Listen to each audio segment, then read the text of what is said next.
नमस्कार दोस्तों, मैं अविनाश दास रेशनल कबीर यूट्यूब चैनल में आप सबका हार्दिक स्वागत करता हूं। यदि आप सब्सक्राइब नहीं किए हैं, सब्सक्राइब ज़रूर करें। शेयर करके अपने सभी मित्रों तक, सभी ग्रुपों में पहुंचाएं।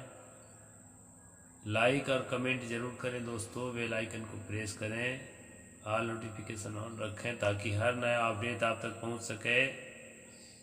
काफ़ी दिनों से मैं आप तक मनुस्मृति नहीं पहुंचा पाया, इसके लिए खेद है। आज जो है थोड़ा समय निकल पाया है, तो फिर अगला एपिसोड की ओर चलते हैं। साथियों, आज का प्रसंग है चोर के संबंध में। आज का प्रसंग है दंड विधान वाला प्रकरण है, 8वां अध्याय, श्लोक नंबर 114 115 को लेकर हम आगे की ओर बढ़ रहे हैं। मनु जी क्या कहते हैं इसके बता देते हैं।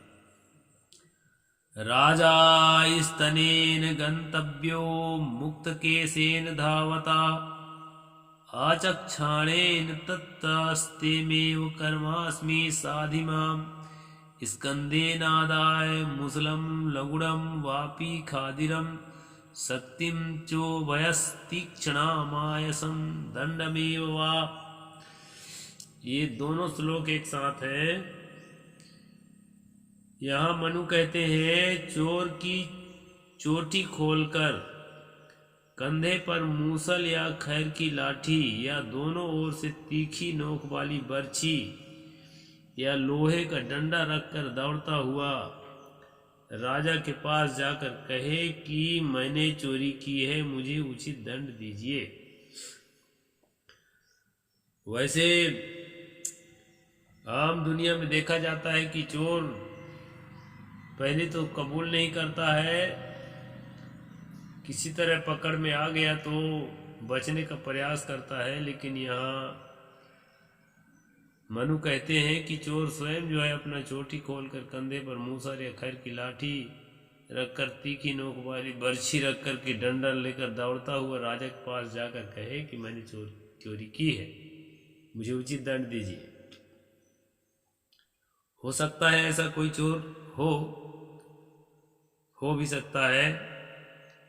तो यह बात यहाँ पर इन्होंने लिखा है।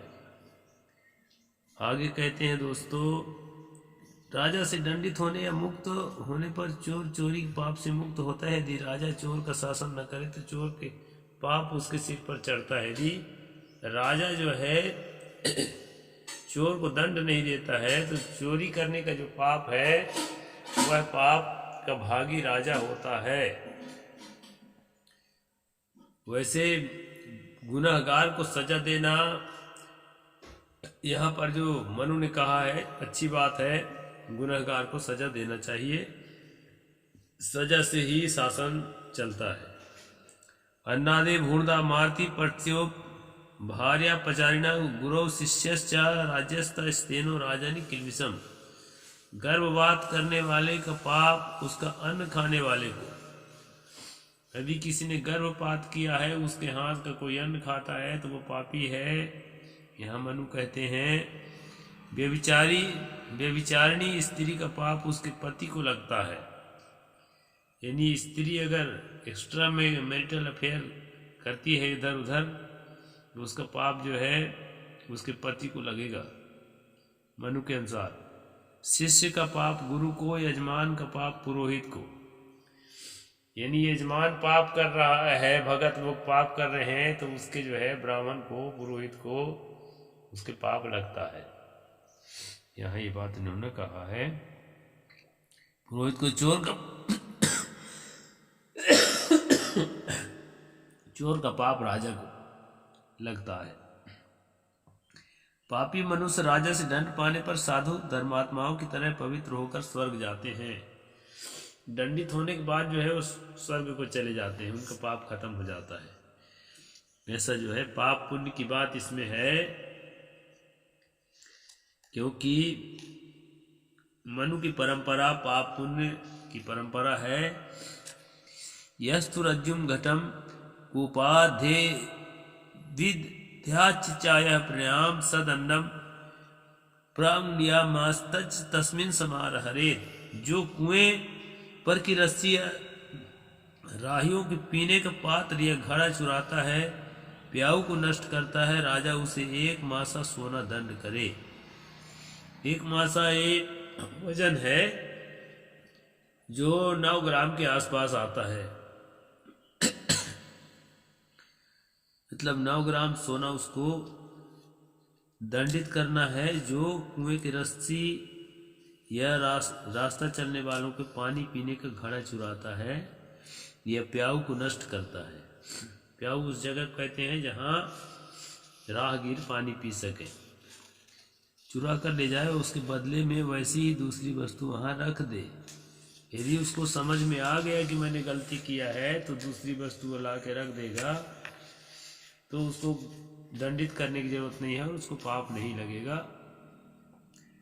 10 कुंभ धान्य से अधिक चुराने पर चुराने वाले को प्राणवध का दंड देना चाहिए। 10 कुंभ 200 पल का 1 द्रोण और 20 द्रोण का 1 कुंभ घड़ा होता है। यानी 10 घड़ा के बराबर जो धान कोई चुराया है, मतलब ये धान या गेहूं या इस प्रकार कोई अन्य चुराया है, तो उसको प्राण दंड देना चाहिए। इससे कम चुराने पर उसका 11 गुना राजा को दंड दे।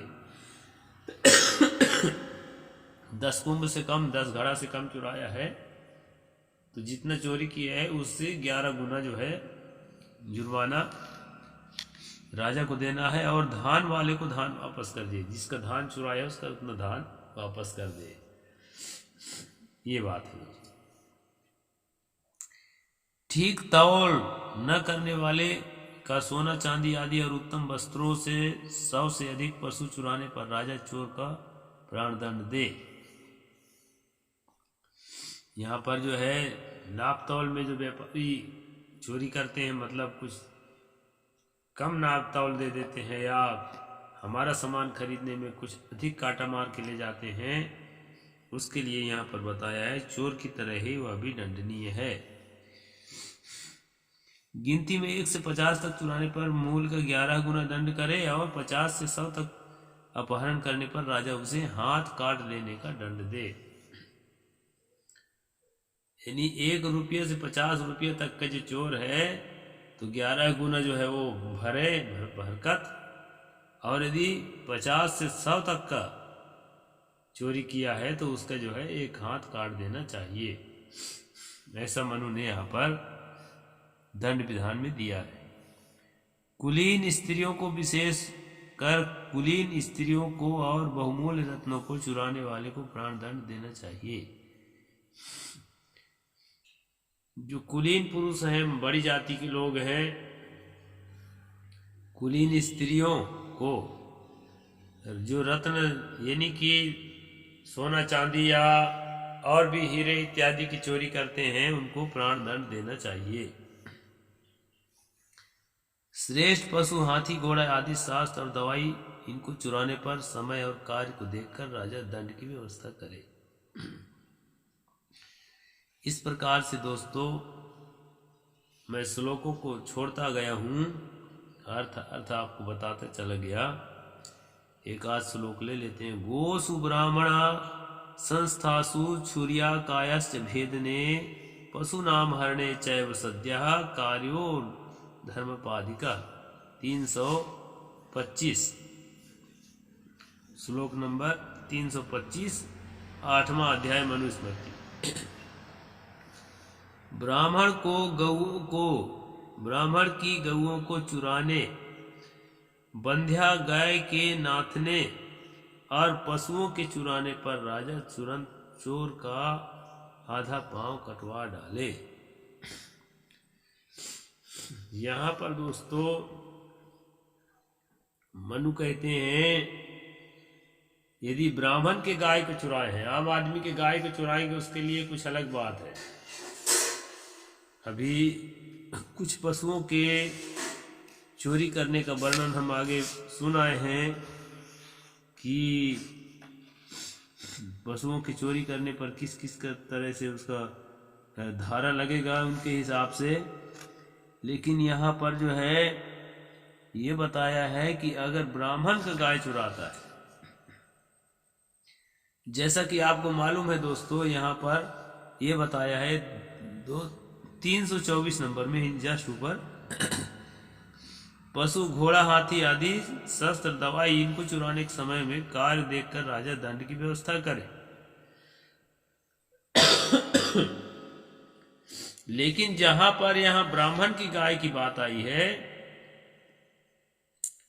ब्राह्मण की अगर गाय चोरी किया गया है तो उसका जो है आधा पांव काटना जरूरी है।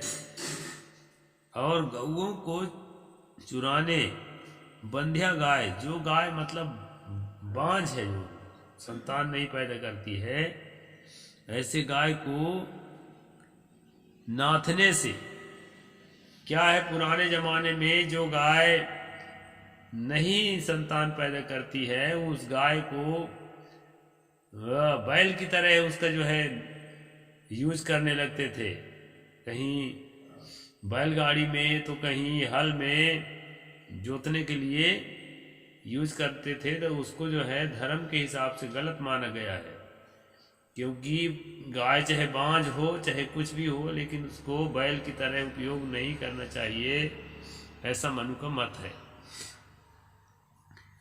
पशुओं के चुराने पर राजा तुरंत चोर का आधा पांव कटवा डाले। इस तरह आधा पांव काटने की यहाँ पर सजा है दोस्तों।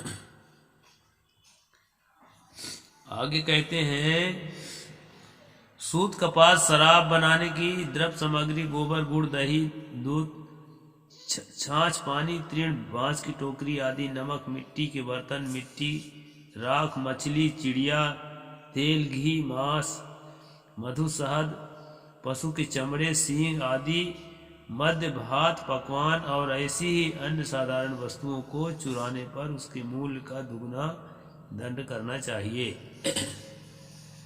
हर प्रकार चोरियों के लिए एक तरह का दंड नहीं है। यहाँ पर अलग अलग चीजों की चोरी के लिए किसी के लिए प्राण दंड बताया, जैसे अभी बताया कि सोना चांदी इत्यादि चुराते हैं अगर कुलीन पुरुषों के द्वारा कुलीन स्त्रियों का, उसको प्राण दंड बताया है। और जो है ब्राह्मण के अगर गाय चुराते हैं तो उसके पैर काट देने की बात कही है। और इस प्रकार अनेक घी मांस चिड़िया इत्यादि चुराने पर उसका दुगना मूल्य जो है जमा करने की बात यहाँ बताई गई है।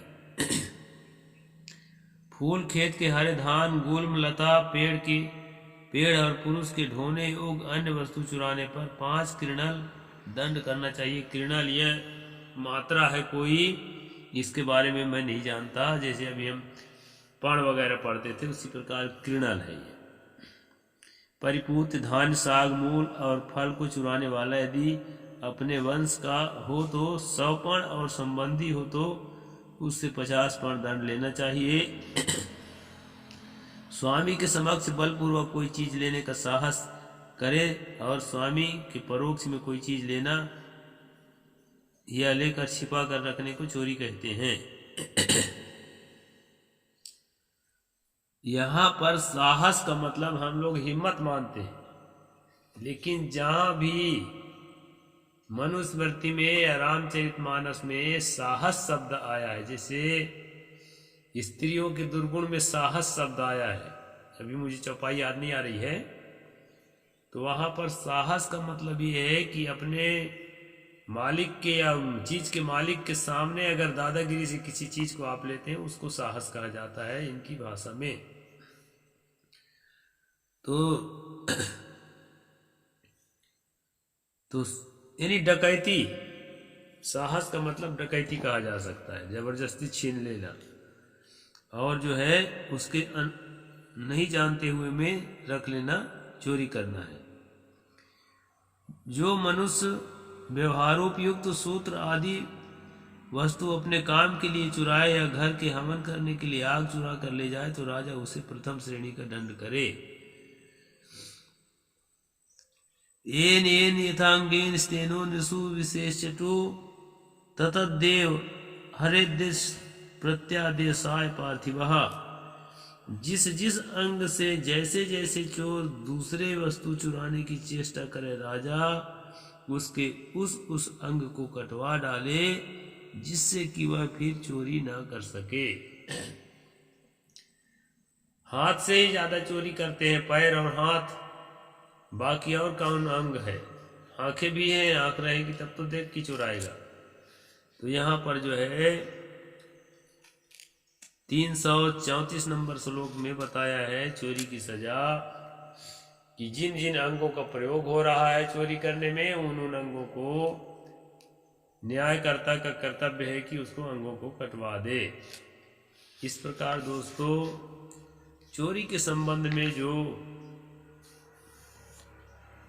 दंड विधान है मनु का, मैंने आपसे बताया। और आप जैसा कि जानते हैं यहाँ की ब्राह्मण की चोरी को ज्यादा दंडनीय बताया है। ये थोड़ा रहता ही है मनुस्मृति में जाति का एंगल। तो इस तरह से आज यहीं पर पूरा करते हैं, और कल इसके आगे क्या लिखे हैं मनु जी उस पर विचार किया जाएगा। साहेब बंदगी। जय भीम, जय जोहार, जय भारत।